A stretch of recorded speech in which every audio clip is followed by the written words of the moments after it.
You're listening to the Southern U Podcast, brought to you by Darton Archery on the OKest Podcast Network, with your hosts Taylor McMurtry, Jeremy Ferguson, and Matt Brock.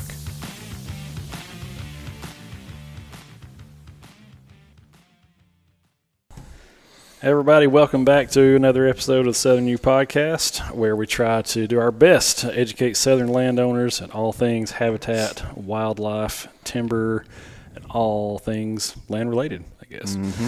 Joined to my right, your left, would be Mr. Jeremy Ferguson of Tut Land Company / Wildlife Consulting Services. And to my left, y'all know him as the A.L. Deer Legend, Matt, the A.L. Deer Legend Brock of Habitat First Properties. Yeah, the one and only. One and only.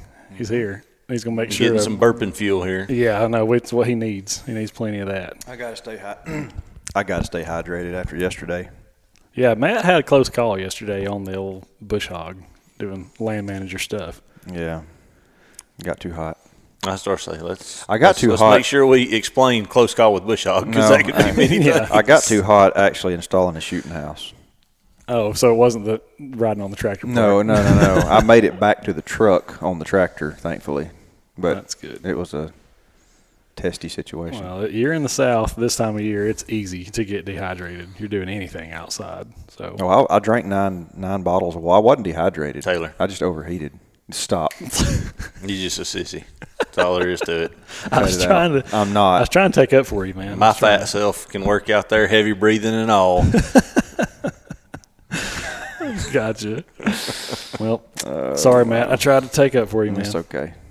Well, hey guys, this episode I'm pretty excited about it because this time of year, as we're doing a few things, you're trying to hopefully you've got some spring / summer plots in the ground already. They're dead. Yeah, they might be dead if you live where we live because it's been so hot and so dry lately. I say that, but it has rumbled and thundered and all kinds of stuff here just outside where we're recording. It poured between my house and your house. Oh, really? No rain here, no rain in my house. Well, that's about how it goes, you know. Mm-hmm. Yep. So, but with that stuff comes other management practices too. I know people are still burning, and which I guess I don't know about right now. There may be a burn ban in effect. I don't even know. We're under a moderate drought, but not in a burn ban yet. But if things continue, we will likely enter that stage. Yep.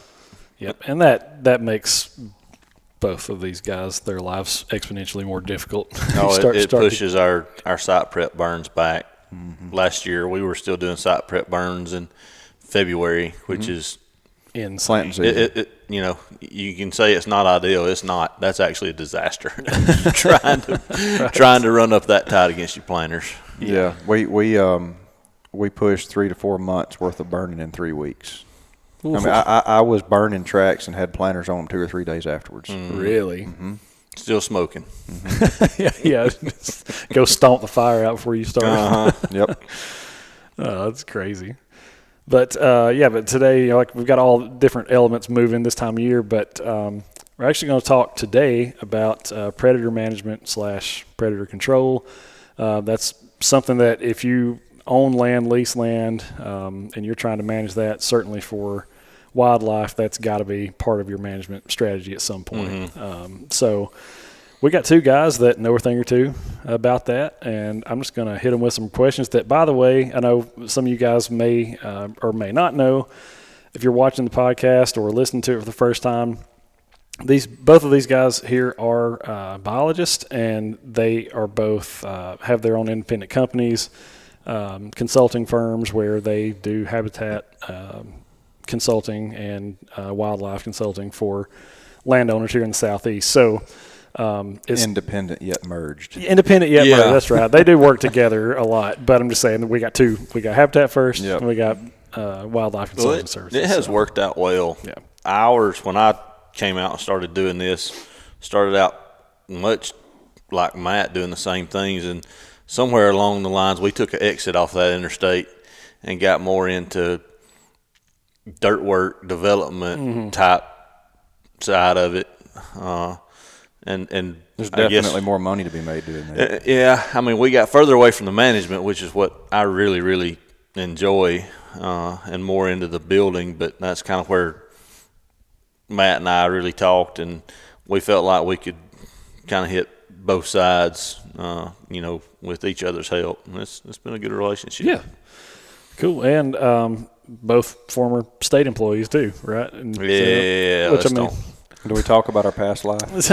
Hey, all steps to get where we are. That's right. Yep.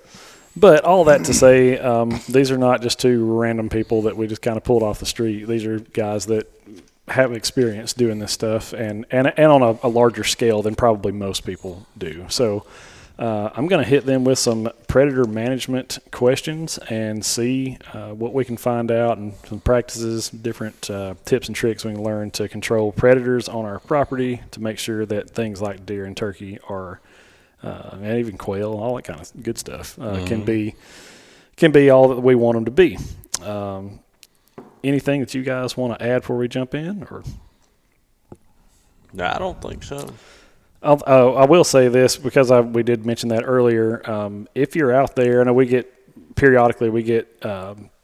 most of the time it's on Instagram, but we get messages about, hey, I'm in wherever in the southeast and I have X number of acres and I would really like to improve that. I want to make sure that I'm maximizing that and helping my deer and turkey and quail, all that kind of stuff, be all that they can be. Do you have anybody you'd recommend?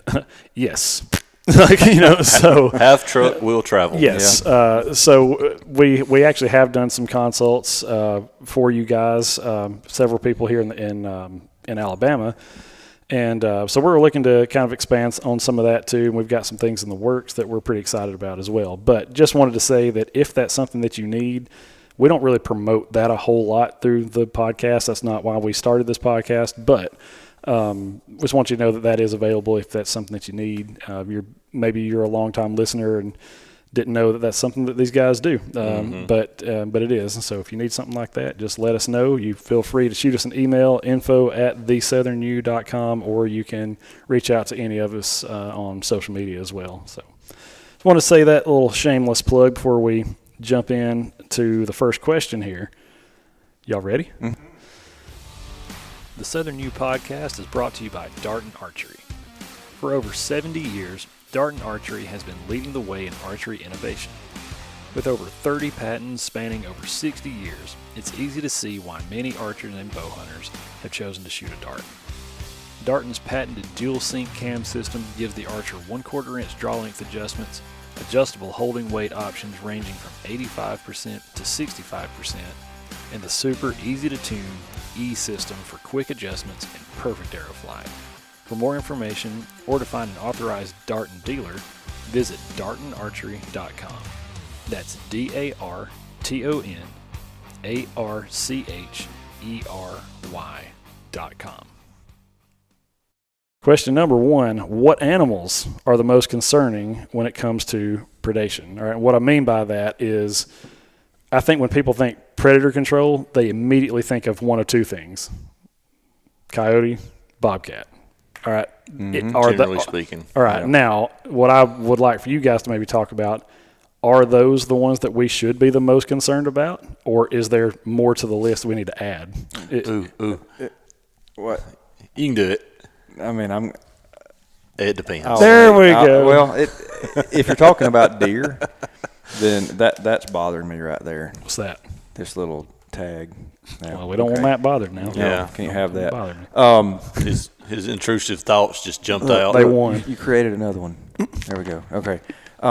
So, in regards to deer, the large mammalian predators, yes. That was a big word. It was. Coyotes and bobcats, and something that a lot of people don't think about: domestic dogs. Mm-hmm. Okay. Actually have a pretty big impact in some areas. Okay. Yep. Now, I have worked on places that domestic dogs were the problem. Mm-hmm. Really? Yep. Mm-hmm. Yep. So now, when you say they are the problem, is it there's such a high population of these dogs just kind of running around, or is yes, a good example is one of the places we work here in northeast Alabama. It's just like somebody put a dot on Apple Maps or Google Maps and said, "Hey, drop your mutt that you don't want here," and they end up, packing up or being several, dogs to start with, and then you've got puppies running rampant, and then it just becomes a problem. Yeah, and I'm going to hurt some feelings when I say this, but don't move out into the country and bring your dogs with you and think, well, because I moved in the country, I can just let them roam freely. They become a problem to everybody else. They do.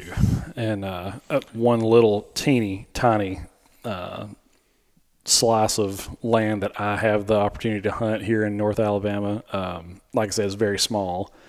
And I'm going to tell you, it really sets me off when I have a pack, like 4 or 5, 6 domestic dogs come running through a food plot when I'm trying to hunt. On your only day to hunt. Yes. Yeah. I mean, put your dogs up, man. It's frustrating. And I don't advocate taking action against dogs most of the time, especially if they've got collars. Right. I've got a place over close to Matt that we hunt. It's every 2 weeks. There'll be a 2 or 3 day period that one of our neighbors turns their dogs out, and they go through every food plot we've got.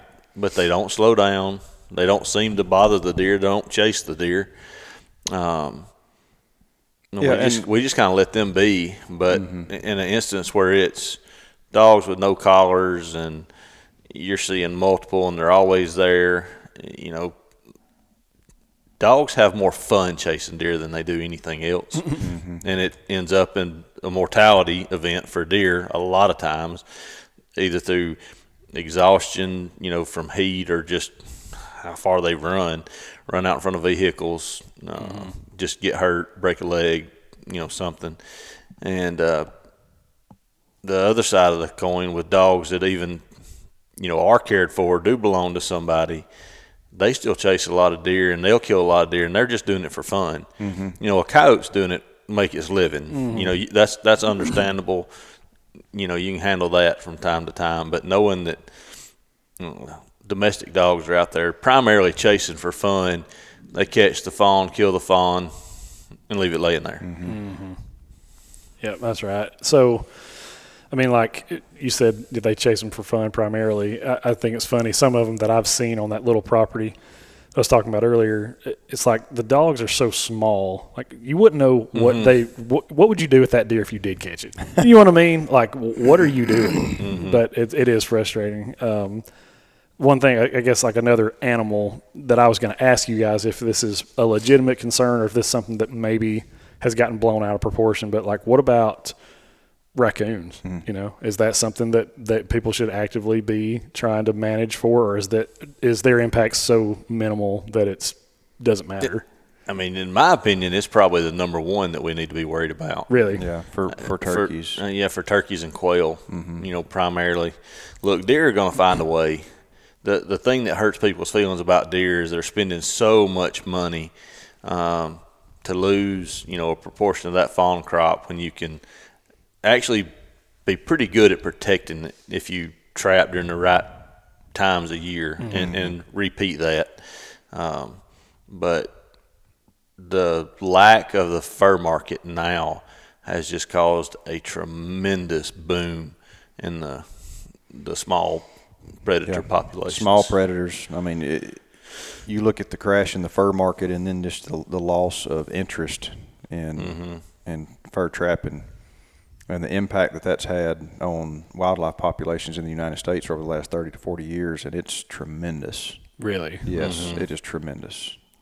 So, is it – I know there's a podcast on the same network that we're on here, the OKS Trapper, and, that's kind of his thing, is that he's trapping these animals off. It's predator control too, but there is a market for these furs now, or there are certain ones. If you take a beautiful boar coon that you trapped, here in the South, and try to sell it at one of the traveling buyers here, primarily I think our buyers are now only in Mississippi. I think it's been so long since I've done any fur. I trap them and throw them in a hole. I hate to say it that way, but it's not worth my time to do any kind of skinning. But it would blow my mind if you got a couple of dollars for a coon. Yeah. Just that there's just no. I know a few years ago, one of the last times I went to one of the Fur Trapper Association meetings, they had said that there were millions of coons pelts still in storage that just couldn't be sold. Millions. Why they can't be sold because There's no market. No market. Oh, nobody wants them. Gotcha. Okay. Yeah, that's crazy. Mink, otter, beaver, things like that's a little bit different. Right. They tend to move, and if you catch the right bobcats, they move. Yeah, good bobcats are good. But if you move into the northern states and the western states, you get different color. You get bigger animals, Thicker coats. and they do move. They move better anyway. Gotcha. It's still down. Most of what I see, and we offered trapping services for the first 4 years I was in business. Had one of the best trappers on the planet. Really, that's awesome. Yes. And he, eventually somebody paid him off. They paid him more than I could pay him. He's in Texas now. Oh, gotcha. So, and he was making for me. I'm gonna ruin some people's ideas on what they can charge for it. But really, I mean, we were charging anywhere from, depending on the property and the travel and the number of sets, $275 to $325 a day. And I would have put him up against really anybody on the planet. Yeah. And now, like when you say they're setting these sets, how long? Like when you say per day, I mean, how long does he spend on a property? Does he spend a week there? Does he spend? It depends on the size. Generally, we were anywhere from, our minimum was 10 days, and then our maximum, we were on certain properties for about a month. Okay. And so that gives him enough time to do what he needs to do and have a positive impact. Yes. Depending on which size property. Yep. And the population there, if you hit populations over and over and over and over and over, you will see a decline in those populations. Gotcha. We got to a point on, we were trapping, I believe the place down in southwest Alabama was about 30,000 acres that we were running on at one time. And that's, because of trap laws in Alabama, you can only run so many. You got to check them all in a 24-hour period. Okay, gotcha. So what we would do is methodically work across the property, trying to make sure we stayed in, a home range of a coyote, so that we weren't just kind of hodgepodging it. But on track that size, we would methodically work across it. The Southern U podcast is brought to you by First South Farm Credit. If you are looking to purchase land, it's highly likely that financing will be needed. The team at First South Farm Credit understands the ins and outs of the land buying process and can help you get the financing needed to secure your purchase. Whether you are looking for that dream cattle farm or that big piece of timber to chase deer and turkey on, First South Farm Credit can get it done. For more information, visit firstsouthfarmcredit.com. That's first, F-I-R-S-T, South, S-O-U-T-H, Farm, F-A-R-M, Credit, C-R-E-D-I-T.com. Gotcha. Okay. And so going kind of backwards here, but we're going back to the raccoons, are they, you said, in your opinion, is number one thing to be concerned about? Is that because of their reproduction rate? There's a lot of them. Is it because of kind of their diet, I guess, or like what's they're opportunistic? Yeah. So it's just, to me, the species that we have, I don't want to say on the brink here because they're not, but the species that we struggle with the most are ground nesting birds. And primarily your turkey and your quail. Those nest predators are hard on them. Okay, and that's just kind of their deal. Gotcha. But it's not just raccoons. It's possums, Oh, yeah, skunks, foxes, you name it. Armadillos will get in the nest and break them up. Is that intentional or is like? I would say it probably is not as intentional as people think. Yeah. I feel like that's probably. I don't know. I wouldn't. When I think predators, I wouldn't think armadillos are coming to try to ruin the day. I would. I mean, my opinion of it is it's just something they happen across and bust eggs. But when they do, I'm quite certain they're going to eat them. Mm-hmm. And I think one of the predators that's overlooked, which unfortunately there's not a legal solution to this, but any birds of prey that focus on avian prey. Mm-hmm. Oh yeah. I was going to ask about raptors. Yeah, yep. Sure. Mm-hmm. Which now that kind of gets into some not gray area, but it gets to some restrictions because there's not really a whole lot you can do about raptors, is there? I mean, from a management perspective, I mean they're protected, and you can't.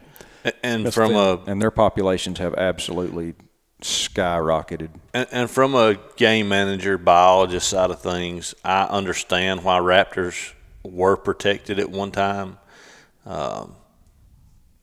Honestly, I think we could change that. We could ease some of that up and be fine. Gosh, that sounds so crazy. Like it's against everything that anybody that's a non-hunter, non-manager that doesn't understand. They're throwing shit at the radio. Yeah. We just triggered somebody. I promise you. At the computer screen, But the fact is, avian predators are doing phenomenal. Yeah, vast majority. Mm-hmm.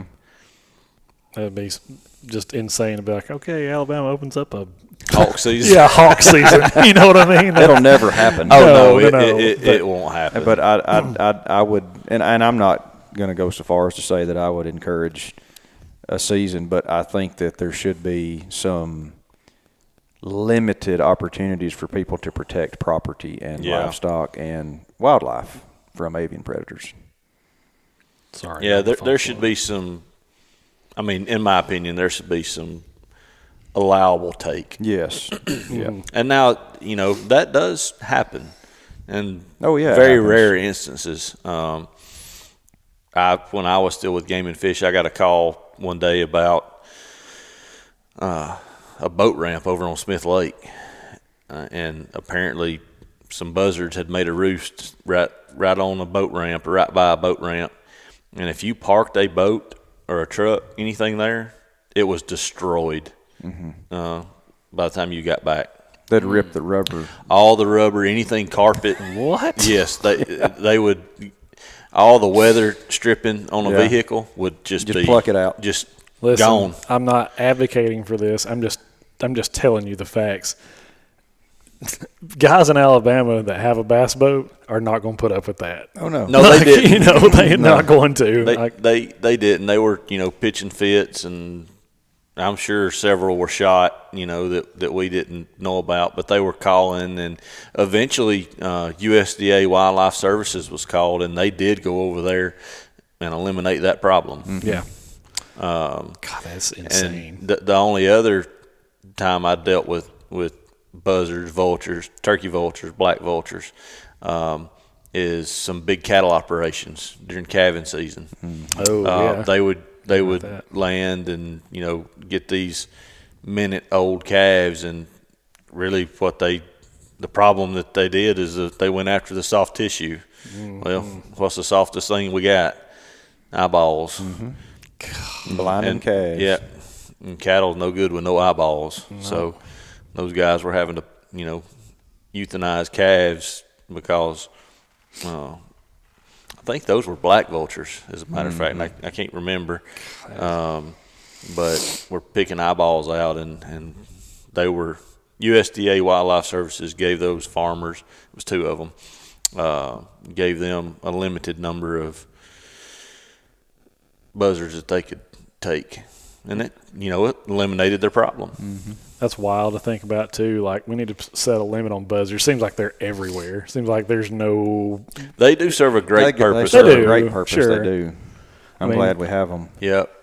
The cleanup crew of the and guys, most of the time it's black vultures that get in shooting houses and nest.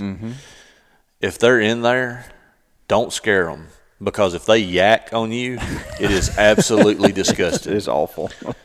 You know, And that's a defense mechanism. They'll vomit on you. 3 or 4 day old run over possum or armadillo that they've eat and then brought back, and then you add stomach acid to that and they yak it on you. It's unbelievable. No thanks. Yeah.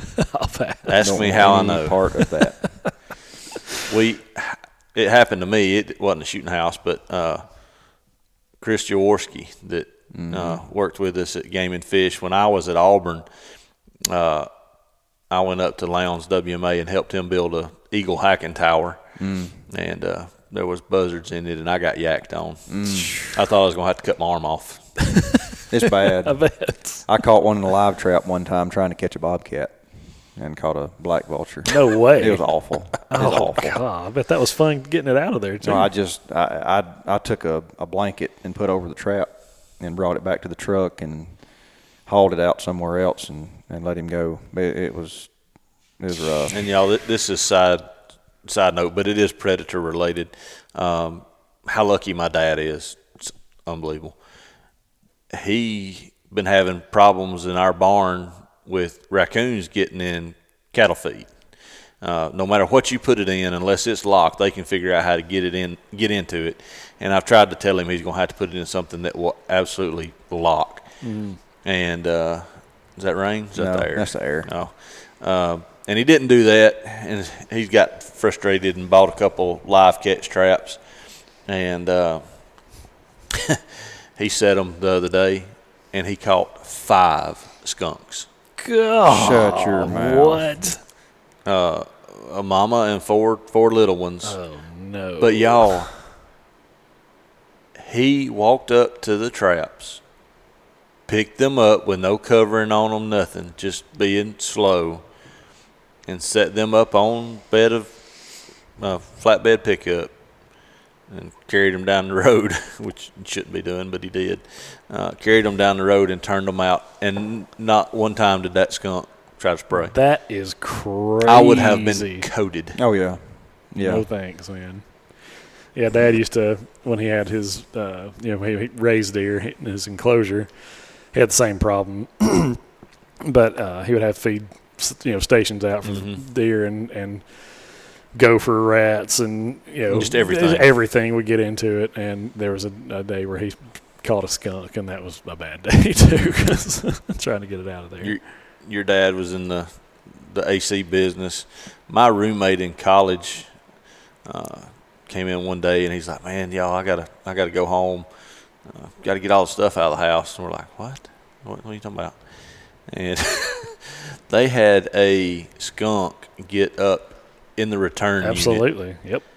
And something, I guess, compressor kicked on or whatever, and it. Yep. Well, and shot it in their house. I worked with Dad doing HVAC for 3 years. I mean, it's not like a ton of time. In those 3 years, multiple skunk houses is what we just called them, because they would find some way. A lot of times, and this is a sidebar, I'll try to keep it quick, but if you have ductwork and your vents in your house are under, or in the floor, that means your ductwork is under your, in your crawl space. You should never ever do flex for that. The soft stuff, right? It should be hard piped, always. Yep. But people critters are going to get their way through that soft stuff. Absolutely, they will. People will cut corners because it's cheaper to run flex. Well, that stuff, even if nothing touches it, it falls apart. It will just disintegrate over time, and a skunk will absolutely get in that flex, and then it can't figure out how to get out. And now you've got skunk spray and dead skunk inside your ductwork. And my gosh! I mean, there's been multiple of those in that 3 year window. I would just move. When my dad was in high school, he picked up a dead skunk on his way to school one morning, and before anybody got there, he snuck it in and put it behind a Coke machine at the high school. Oh God! Old Chuck, y'all. You need to hear him tell the story, but he never did fess up to it. We need to get him on here one night. Well, that's not much worse than your story with the old truck toolbox. Let's not talk about that. There's still people that don't know. Moving right along. Yep. Let's move on. Okay. Sorry, All right, we Yeah. sidetracked. Let's catch predators. We're catching predators. All right. Well, speaking of that, question number 2: what's the ideal time frame for predator control practice? When are you? Is that a year-round thing that you're trying to do? Anytime you have the Yeah. opportunity. It can be year-round, but I try to focus, like for turkeys, if you want to trap nest predators, the time in between deer season and turkey season, just hit the ground running right after deer season's over. And You want to remove as much as you can at the peak of reproduction is basically what you're trying to do. And that's for deer too. Yep. If you can hit your coyotes, like here in most of Alabama, our fawns are hitting the ground between now and mid-August. So, a month ago through this time frame is a great time to be trapping. Yep. Because I guess it's where they're at their most vulnerable, like your prey species are at their most vulnerable. Yep. But now, I will say this also. There was a lot of research that came out of South Carolina several years ago, and it was quite interesting. The impact that large-scale removal, coyote removal, had on the population diminished over time. Yep. And the reason why, you've got coyotes that are resident coyotes, and you've got transient coyotes. And the residents kind of have defined home ranges, and that doesn't change much until somebody's taken out of the equation. And then you have a transient that'll move in. So what they found is on the area that was being heavily trapped, once you removed a large proportion of those resident coyotes, transients just popped right in. It's just a vacuum. It's just a vacuum. They're just constantly being sucked in. And may end up with more. Yeah, and so what they found out was, like, after 3 or 4 years of trapping, although it had an initial impact, toward the end of the study, the fawn depredation rates were almost where they were prior to when they started trapping. That is wild. And they had removed 500 and something coyotes. So basically, it's got to be a yearly, annual thing. You've got to make sure you're doing that every year, not necessarily. Yes. And look, they're going to argue, research. Well, I mean, not that that's not correct, but we've got plenty of anecdotal evidence trapping the same properties year after year after year. That, I mean, we tracked deer populations as best we could. I mean, you're never exactly right. And we got to a point that we felt like we needed to, one, either quit so coyotes would start eating some deer, or two, they were going to have to start shooting a whole lot more deer. Yes, and that's what a lot of the properties that I've worked with, I've told people, your deer population is sustainable the way that it is. Whoa, that is rain. Is it? That's pouring. Yeah, I haven't seen rain. I haven't seen rain in weeks. There you go. Not a drop. Do we need to pause and let you go out there and run around in it? Yeah, Shawshank. If it would do this at the house, it hadn't rained. It's terrible at the house. But anyway, I got sidetracked. I'm like that golden retriever in that movie, that squirrel. Anyway, Oh my gosh, I have lost my train of thought. train of thought. Yeah, rain. It gets me excited. I can tell you guys. It's very dry here in the South. So Yeah, it's we're terribly dry. We're watching it rain right now as we speak. So, what was I talking about? We were talking about the studies, the research. Yeah, he was talking about you have to kill more deer if you. Oh yeah. So I've told people don't really worry about trapping coyotes unless you see a major problem. Like if you're improving your habitat and doing what you need to do there, then that is less work on you when it comes time to doe harvest. Mm-hmm. Okay, so like Jeremy was saying, you remove an awful lot of predators, and your birth rates and your fawn survival goes up to 1.7, 1.8, fawns per doe. It doesn't take long to have a deer overpopulation problem. Mm-hmm. So, I don't worry that much about predators in regards to deer. I look at it as, they're relieving me of some of my responsibilities to take out Right. does. Well, I was going to ask about that kind of stuff too, because if you turn on any outdoor, if it's some kind of a TV show or if it's, something on YouTube, whatever, it seems like every time that the word coyote is mentioned, Like, oh, you got to shoot everyone you see, shoot everyone you see, shoot everyone you see. So, Why? I mean, is that legit? Should we be doing that, or is that more work, like you said, in the doe harvest to kind of make sure that we keep deer populations in check too? This is the truth of the matter. Coyotes are on the landscape, and you're not going to change that. Mm-hmm. They're always going to be on the landscape. They are the apex predator in the southeastern United States. We used to have red wolves, don't have red wolves on any large population scale anymore. So, Well, you got black panthers. I'm not even entertaining that. So, Sasquatch. yeah. Anyway, I don't put a lot of emphasis on coyotes because they're here. They do serve a purpose. I'm not having to. We have had to adjust to doe harvest according to coyotes. So coyotes, they came along in most of Alabama about the same time that deer populations were exploding. Mm-hmm. So when we were restocking the state with deer, we didn't have a predator that was eating deer, and deer populations went through the roof. What are you doing? Y'all just keep trucking. And now deer management is so much different than it was 30, 40 years ago. Who died? Did you hear me? Well, the screen's off. Oh, All of a sudden it flickered and went out. well, it shouldn't. That's a 95% battery. Mm-hmm. Is that my camera? I reckon. Yeah. Golly. Y'all just lost the camera feed on me, so you don't have to look at me. That's not necessarily a bad thing. But, dadgummit, I get sidetracked so easy, and it's so hard to come back. It is so hard. It's a mental problem. I have a mental disease. Deer populations, there's nothing eating them when they were introduced. Yeah, so populations were allowed to expand, and managing deer now that we have coyotes on the landscape is so much different than back then. Mm-hmm. Because you can over harvest does now. Absolutely. With coyotes on the landscape. Mm-hmm. It's very easy to do. Right. And once you do that, and you've got a coyote population that is accustomed to eating fawns, it can be very hard to get that population back up. Not the coyote population, the deer population, Mm-hmm. once it's brought down to a certain level. So you do have to be careful. But in most of the southern United States, I don't worry about coyotes. I look at them as another tool that is helping me achieve deer harvest objectives. And if I see a major problem, then yes, let's address it. But most of the time, I don't see that. Yeah, he's lucky. He's lucky. Mm-hmm. I know they're a bigger issue in some areas. Oh, yeah. I mean, isolated populations, Yep. definitely. And all the studies have basically concluded that in some populations, coyotes really focus in on fawns, and in other populations they don't. It seems to be a learned behavior. So if it's not being taught generation to generation, then it's not something they really focus on. Gotcha.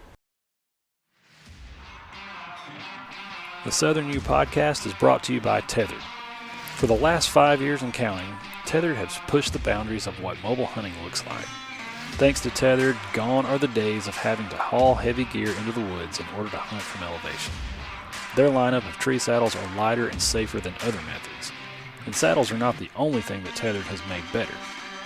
Their complete lineup of sticks, packs, and other accessories have streamlined the process of getting to your desired hunting area and doing more of what we all love to do, hunt.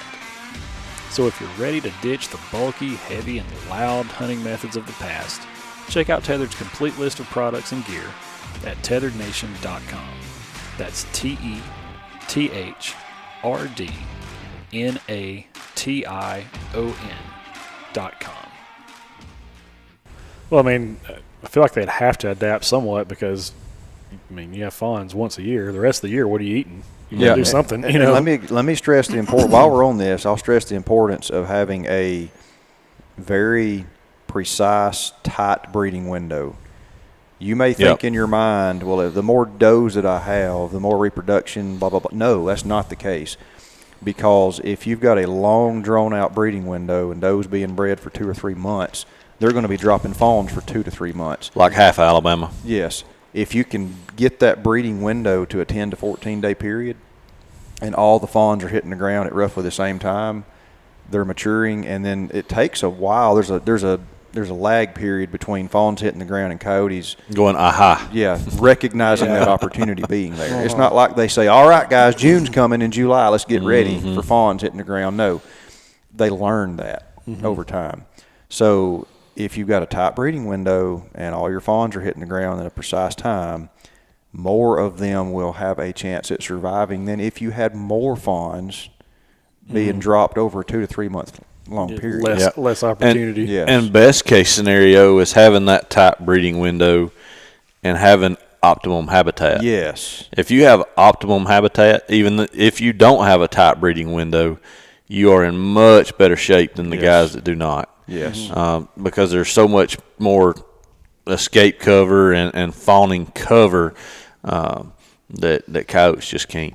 Large expanses of unmanaged timberland And ag ground and too. ag ground are a recipe for disaster It's tough. when it comes to fawn survival. But if you have good early successional habitat scattered throughout the landscape, then predators are nowhere near the issue they are. Is in that? other I mean, I know we're everything we talk about on this podcast is southeast centric. You know, we're talking about southern U.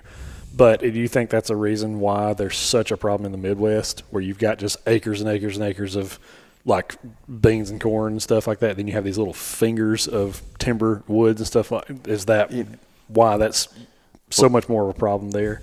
Is it more of a problem there? I don't know. I would say, if there's anybody in the Midwest that happens to listen to this podcast, I'm sure they're like jumping up and down going, I see coyotes everywhere in my place. You know what I mean? Don't go to the Midwest and hunt without seeing coyotes every hunt. Right. Because the landscape is so open. Mm-hmm. Yeah, but can't help but see critters. That's right. And they're using the travel corridors that everybody's hunting. Yeah. I mean, if you look at it, you know, when I go out to central Kansas, you've got wide open and then little corridors of habitat. Mm-hmm. And that's what every critter uses, whether it be a deer. I mean, quail even hug up tight to those little wooded ridges. Everything does. So coyotes, squirrels, you name it, wildlife are going to utilize what they have there. And that's one thing I try to focus on our folks here that we work for, and something everybody should keep in mind is not creating predator pits or predator traps, you know, for the wildlife species that you're managing for.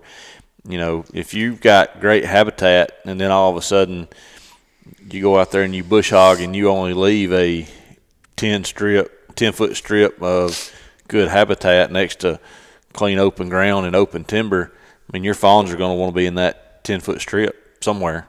And guess where coyotes and all the coyotes, they're gonna work that little narrow strip. Mm-hmm. And any way they go, you know, they're in the open. They're caught. Yes, that's an interesting thought there, because I know there's a lot of people that will set their food plots up in a certain way. Mm-hmm. You know, they'll leave strips and, you know what I mean, cut through mainly for shooting lanes. But that's right. But it, I guess, is could eventually become an ambush point for, you know, predator that knows what they're doing. If it's a good ambush point for you, that's likely that point is a good ambush point for another predator. Yep, that makes sense. Mm-hmm. You'll oftentimes, I've seen it and kind of made note of it, is avian predators really like what we like to sit in as hunters in the elevated point. We've put things in place for a certain reason, and man, they use that to their advantage too. Absolutely. Yeah, I'm not much of a I won't say I never do it, but if I am presented the option, do I want to hunt from the ground? Do I want to hunt from elevation? I'm going to be elevated every time. You know, I would better vantage point. I can get my scent off the ground. I mean, everything is you know, gives you an advantage. But moving on, I guess here I'm jumping around on questions, but this one here, we've talked both a little about trapping, a little bit about hunting and means of controlling predators, but what's the most effective means of controlling them? I guess if you're somebody who says, I know because of camera surveys or because I've had a consultant, you know, come out or something like that, I know I have a problem with predators on my property. What is the most cost-effective way to reduce that population? Are there certain traps that I guess maybe are easier to use, or for a novice could use? Or it's going to be different everywhere.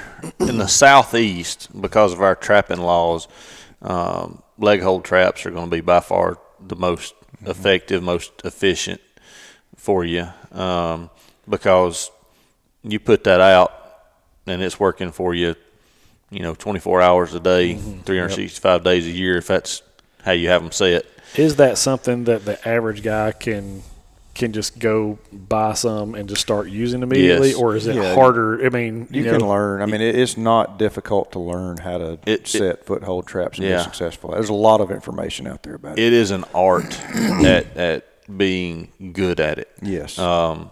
Some people just naturally have it. Some people work and work and work till they figure it out, which is kind of like me. I had to work and work and work to figure it out. My buddy Chris that trapped for me, he just had it. I mean, and coyotes he can had be that finicky. instinct. Coyotes can be finicky. Anybody should be able to catch a bobcat or a fox. Coyotes, Or coon. or Coon, raccoons. possum. If you can't catch raccoons, then you just call us. We'll point out something obvious that you're not doing right. But Yep. the raccoons are pretty easy, and they've got the DP, the dog-proof style cuff traps. They're just a cylinder, and they just stick their hand down in there. And the reason they call them dog-proof, it's hard for any animal that's got pads to reach in there and set the hook, Gotcha.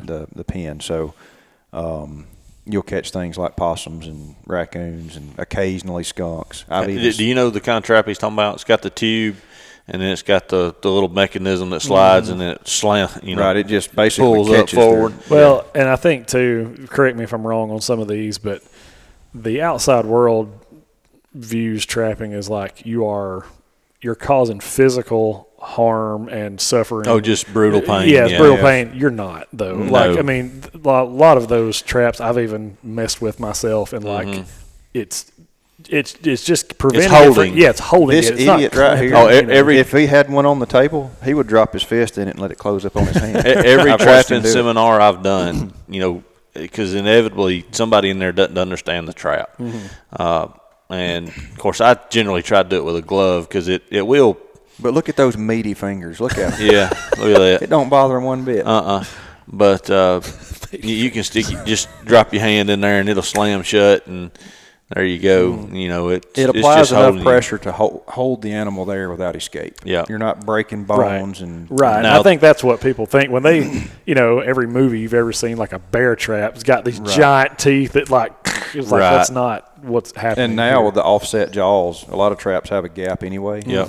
So it's just going to hold the pad. Yeah, the technology in traps has changed a lot, even though it hadn't, if that makes any sense. The technical side of it is pretty much the same, levers and springs. But the type jaws that we have now, they've gone from flat surface, fairly narrow, that did cause some cutting.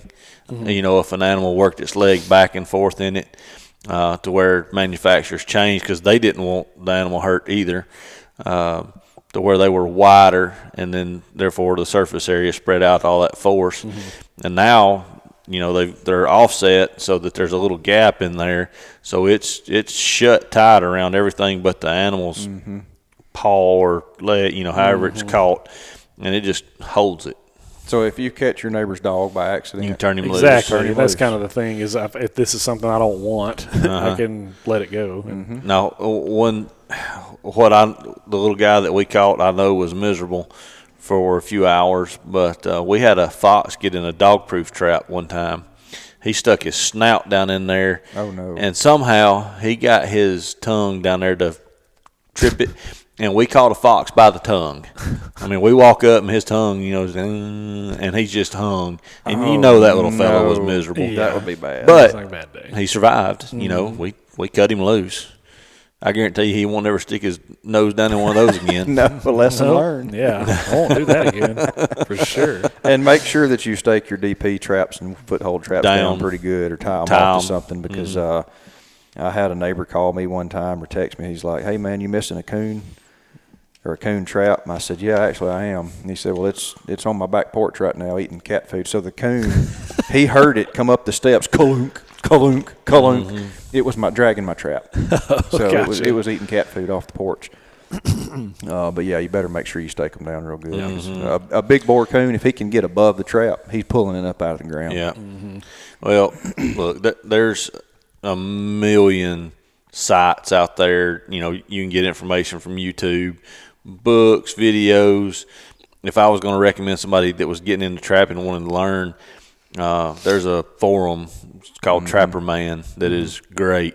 There's a lot of good folks on there that'll share their knowledge with you. Yep. Some of the big ones won't. Yep. They're not going to let their secrets out of the bag. Gotcha. But yes, there are some traps outside of the Southeast. You know, about your question, there are traps that are legal elsewhere that we can't use here, that are very, very effective. But snares being one of them. Yeah, snares, and I think was the M44, where they put a little tube down in the ground, and there's a bait on it, and it's just sticking up out of the ground, you know, like that. Of course, nobody can see that because my camera's off. But basically what they do is they reach down, kind of, if that's sticking up, they bite on it, and then when they pull, it shoots a poison in, and I mean, they're done. And look, in the Midwest and in open ground, out west, shooting. Oh yeah, you can call and shoot a lot of coyotes out west. Yeah. Yeah, it's more difficult. It's not that it can't be done here. It's less effective because we have such dense forest canopy cover and all that kind of stuff, and forest cover, or ground cover, excuse me. But it's a very effective method out there. Yeah, well, that's what I was going to say. It's fun. I mean, it is fun. You have the combination of setting traps, and maybe you spend a night or two, you know, setting up a call or somebody. You know. And by the way, there's mouth calls you can blow with your mouth. There's electronic calls you can just turn on with your phone or with a remote or something like that, and those are pretty effective too. But I guess just if the average landowner just wakes up one day and goes, man, I got to do something about these predators. What do I need to do, or what equipment do I need to get my hands on to make an impact? You can buy a dozen DP traps and a landowner can work on coons. Yeah. If you're a big landowner and you have the budget, let a professional do it. Yes, just hire somebody to do it. Yeah. It's time consuming. That's why I don't do it. I have people asking about it all the time. You know, what would it cost me to have you trap? And I'm like, I'm not doing it. I've got too many other responsibilities, and I can't devote the time that it needs to run traps and check them daily. I just can't do it. Gotcha. But there's people out there that do that for a living. Absolutely. So, yeah, it seems like if you're able to do something like that for a living, I mean, you've got it down. You've got a system. You've got something that works, and it's probably a little bit more efficient. I mean, we just got through building this house here, and the constant struggle of building this house was, do I pay somebody to do this, whatever it is, hang sheetrock, paint, whatever? Do I do it myself? Well, number one, it's probably not going to be done as well as it should have been if I do it. It's definitely going to take more time. So if we're trying to get moved in here, so I mean, it's just there's always a cost to consider, and which one do you place more value on? Is it, do I want it done right or done faster, or do I want to maybe save some money and try to do stuff myself? So, well, another thing is, if you're not careful, you can run afoul of the law. Yes. Fairly easily in trapping too. So, yeah, you don't want that.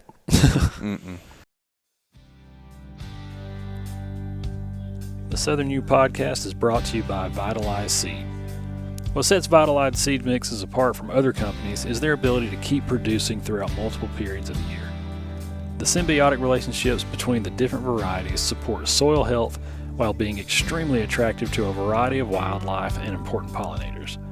If you're looking for a product that is going to benefit all of your wildlife and help you put deer and turkey in the freezer, ask your local seed dealer for Vitalized Seed. And for more information, visit vitalizeseed.com. That's VITALIZESEED.com. Any other predator type stuff that feel like we didn't cover, or something you guys want to add to? Maybe That all our questions? for the most part, I've had a couple on there I may not ask. Let's do it. I mean, they're not good ones in my opinion. Okay. I mean, I'll tell you what. I'll combine them if that'll work. Let's do it. We'll combine Let's it. do All right. So Then it's lunchtime. yeah, it is. Oh yeah. Ready to eat. How big of an impact? And I know we've talked about collectively as different game species that we like to hunt, whether that's deer, turkey, quail, rabbits, whatever. But what impact, or which of the game species that we like to hunt is impacted more by predators? Did you say that turkeys are impacted the most, or would it be whitetail fawns? Would it be quail? I know we've talked about ground nesting birds, and we've sort of talked about that a little bit. So that may be the direction you go, but I'm trying to combine two questions to make this work. But It's probably location dependent. I was going to say it depends. It really does depend. I would, from where we work, I would definitely say that the turkeys and the quail, are impacted at a lot higher rate than deer are. yeah, so If you look at turkey nest success, it's considerably less than fawn recruitment. Mm-hmm. yeah, that's what I was going to say. Is like assuming there is, let's just for a nice round number, there's 500 acres and it's in central Alabama, and you do zero predator management, like you don't do anything at all, and you're hoping, the idea is that you've got a healthy deer and turkey population. Mm-hmm. Are your predators going to have more of an impact on your turkey nest, or your turkeys, or is it going to have more of an impact on your fawns? It depends on habitat too. Mm-hmm. I would say just standard property that's not being managed very well, you would see a increase in turkey population if you manage predators properly faster than you would see a change in the deer population. Okay. Gotcha. Well, that's pretty much it, y'all. That's about all the questions I've got, unless you've got more you want to throw at me. I'm going to pose a question. Oh, great. Oh, no. Yeah. What do you think? You think there's a mountain lion in Alabama? Yeah. Occasionally. It's not. What about black ones? Not a black panther. No. What about- No. There's never been a large black cat other than the occasional melanistic jaguar, and they're not going to be in the southeast anyway. Mm-mm. But no, there's no large black cats in North America. Let me pose you this question: If, and I'm not limiting this to Alabama or the southeast, do you think there are more large predators in states and state agencies don't want to admit it? Oh, absolutely. Absolutely. I mean, look, if you just take the state of Alabama, the last, and I think I'm right on this, the last known wild mountain lion that was killed in Alabama was in the 1960s. I can't remember. I thought it was 48. I thought it was in the 60s. But either way, 40s, 60s. Long time ago. 100 years ago, there were wild mountain lions in the state of Alabama. Mm-hmm. Okay. So is it outside the realm of possibilities that, other populations of mountain lions could move into the state? Well, you've got Florida panthers in Florida. Mm-hmm. You've got cougars in Louisiana. You've got them in Texas. You've got them in Arkansas. There's some being seen in Oklahoma and Kansas. Mm-hmm. Well, guys, that's not that far of a walk for a large cat. It's not. Nope. Missouri, they're occasionally in Missouri. Well, was it Mississippi and Louisiana had a bear collared? Yeah. Wasn't he doing like 700 miles round trip a year? Yeah. Going up and down the river? Mm-hmm. Crazy. Was going up, best I remember, he would go up and go to some type of nursery that were growing, mass producing trees. Mm-hmm. Now, I will say this. I do find it quite funny that we have an approximate number of black bears in the state of Alabama, and we get more reports of mountain lions than black bears. Mm-hmm. And there's probably 0 to a handful of mountain lions in the state on a regular basis. Mm-hmm. And yet we have reports from every county, every year, all the time. Yep. That's right. People are seeing something. I still don't think it's large cats, because as many trail cameras as there are on the landscape. That's right. They would show up. So, like, in Kentucky a few years ago, in Georgia, Tennessee, there'll be one mountain lion show up, and it shows up on dozens of cameras in a 24-hour time frame. Yeah. It's like he's walking in front of cameras all the time. So if we had them, and that's just one cat. Right. So if we had them, then they would be showing up on camera. That's what I always go back to, is just the sheer volume of cameras in the woods. Mm-hmm. If they were here, we would be able to prove Yes. photographic evidence, and it would be within a certain irrefutable. point. Yes, I mean, because I investigated several when I was with the state. I did too. And they're like, well, this is where it was, and look, we put a bucket over the top of the track, and you go back and look, and it's not at all the landscape in the picture behind, or the track was a large dog, or something like that. Well, I'll jump in here. Let's hear it, Tay. So there's two instances. One, a place about 10 miles from where we are sitting right now. A guy showed me a trail camera photo that came from one of his trail cameras, and there is absolutely no doubt. Well, let's see it. I don't have it on me, but I'm saying, like, he showed it to me, and he said, this is my camera. You know what I mean? And I looked at it, and it's not facing away from you. It's not like it's looking at the camera, like at an angle like this. The camera kind of gets a photo like that.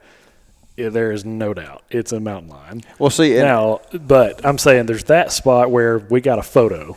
Right. And then where we used to live, which is just the what's called the Sims community, Pleasant Grove area of Gunnersville, there was 2 dogs that were mauled by something, killed in the same night, same instance, whatever. Nobody knows what happened, whatever, but whoever investigated that said, we don't know, we didn't see it, nobody knows what happened, but judging by what we're looking at, the bodies of these 2 dogs, this had to be a cat of some kind. Now, they didn't say this is a mountain lion, this is a bobcat, this is a whatever. And see, I would want to know who investigated it. Right. Yeah, a large male bobcat can kill a dog. Oh yeah. And I mean, these dogs were like shredded, Yeah. Well, And now so the only case that I've ever investigated where a dog was just completely shredded like that was a wild boar.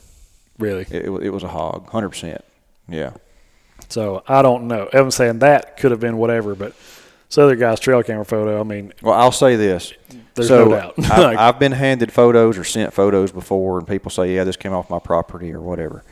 And one of a couple things is going to happen. Well, can I come out there and verify that the background is the same as what's in the photo? No, you can't do that. Okay, that immediately, Right. It's not a legit photo. Second thing is, if you start looking at the vegetation in the background, I've seen aspen trees and Douglas firs and other ground don't vegetation grow that is here. not native to Alabama. Right. So don't hand me a photo. I'm not an idiot. Don't hand me a photo. I'm not that kind of bad of an idiot. Don't hand me a photo of a cat that was taken in Colorado and try to pass it. I'm going to detect that that's not an Alabama cat. Yeah. And most of the time, And that's what we happens. did when we got photos sent into the office all the time, I mean, there are, a handful of sites that you can run those things through. Oh, and they'll And pop it up. just, they've been used thousands of times. Yes. But I would be interested in seeing what you're talking about, because I want to see it. I investigated just over the years probably a little over 24 instances where it was, oh man, it was a mountain lion, and one group said, oh yeah, this is a mountain lion, and by the way, it got run over out here, so it's out here, and I'm like, okay, that'd be pretty easy. You can get there. Well, it's gone, and this and that, and it's just like, I don't think people understand how big they are. No, and the only reason that I give this credibility is there's a major, like big high fence operation in that where I'm talking about where this came from, and the guy's property kind of butts up to that. And he was just like, I don't know if this thing's trying to find a way in this fence, to go get a snack. Oh, it'll get in. Or whatever, whatever. But he's just in. like, but I'm telling you, like, this is my camera. This is where this came from, I would be interested in seeing the photo because I will say this. If somebody shows me documentation or provides documentation, I'll be the first to admit, okay, that's legit. Mm-hmm. That Absolutely. is legit. And it would be nice to do that. Right. I just haven't seen it yet. Yep. Me either. But, and I pose that question for a reason is we're seeing a lot of, and this may get way off, but I kind of wanted to do it anyway. All these western states, that are repopulating wolves. Yeah, apex predators, primary predators. And the way that hunting has changed and the way that state agency management has changed, especially in western states, I don't know.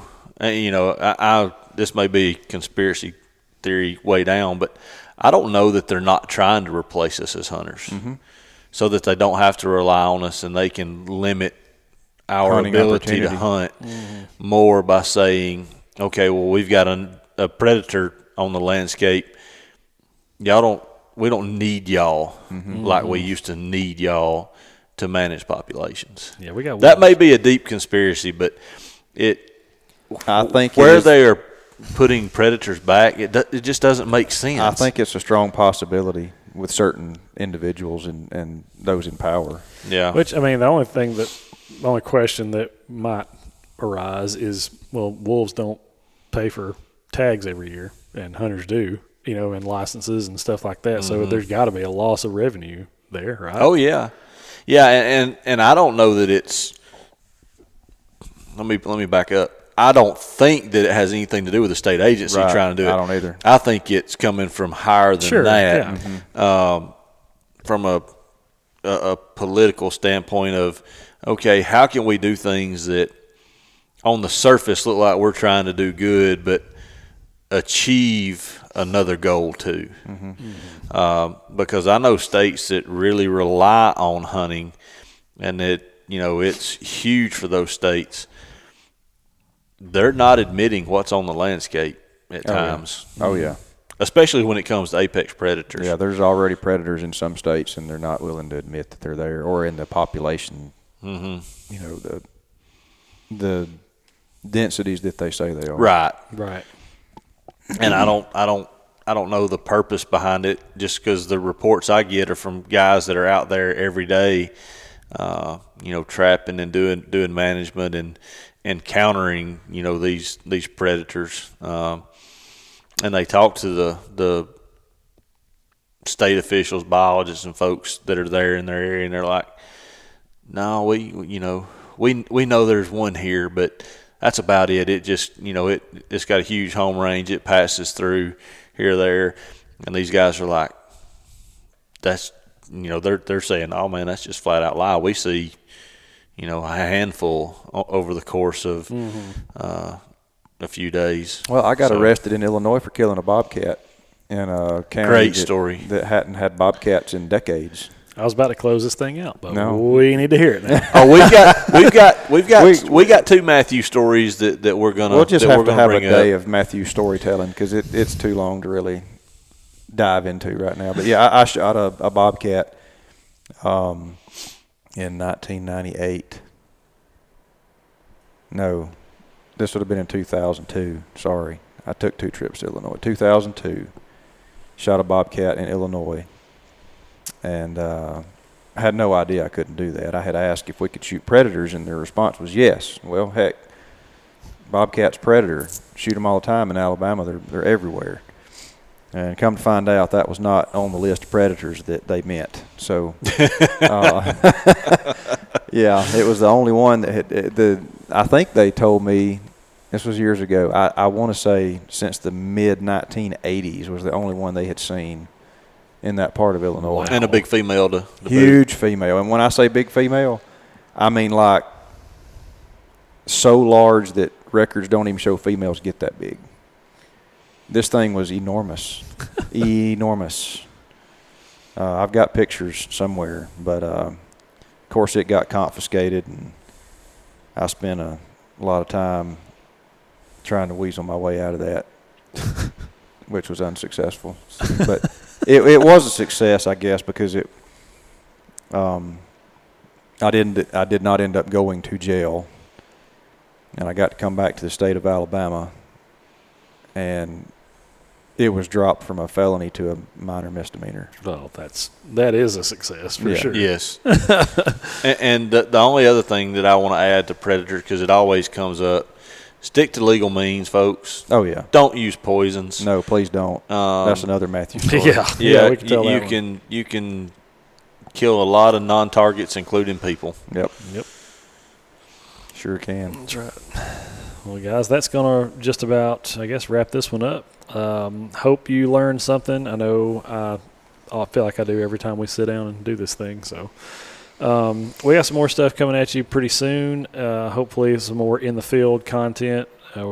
We had a chance to go and check out a drone spraying a field, a sunflower field that they're getting ready for dove season. And so we'll be putting a video out for that pretty soon too. But probably the next episode that we do is going to be a kind of a listener Q&A type thing. We want to know, we did one of those during hunting season and want to do another one here pretty soon. So get your questions ready. If you can think of something that you want us to cover, or you got a question just as it relates to wildlife, habitat, or leasing land, owning land in the southeast, we'd love to give you whatever information we can. Mm-hmm.